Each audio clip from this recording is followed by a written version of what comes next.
One of the most famous mistakes of all time happened in the World Championship match between Boris Spassky and Robert Fischer. Fischer played the move bishop takes on h2.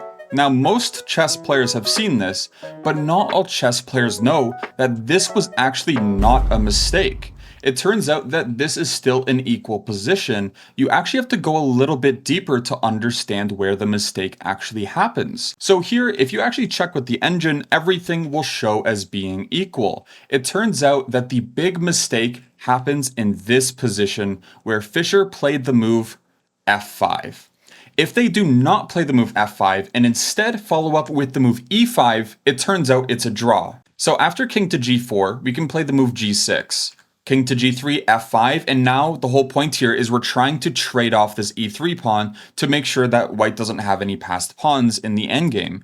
So king to h4, king to d5, and now f4, trading off this e pawn, a very important idea. And in this position, black has two ideas here. First one is king to c6, the other one is king to c5 if bishop a5 is played. So white can't really do anything too crazy here like king to g5, because after king to c6, if you try bishop to a5, first off, this pawn can start pushing and you have to bring the bishop away. This pawn can be won, the rest of the pawns can be traded off for a draw. The other idea is to get to c8, because once it gets there, it cannot be outflanked and therefore there's no progress to be made. So a5, king c6, and after the pawns are won, turns out that again, it's actually just going to end in a stalemate here. And that's why f5 is such a bad move, because now this pawn never has to push forward in order to secure a stalemate. So after king h4 and e5, black does trade off this pawn, but unfortunately after these pawns start falling off the board, black will be in a position where they're eventually forced into playing the move a5, where white can win the pawn and then force a promotion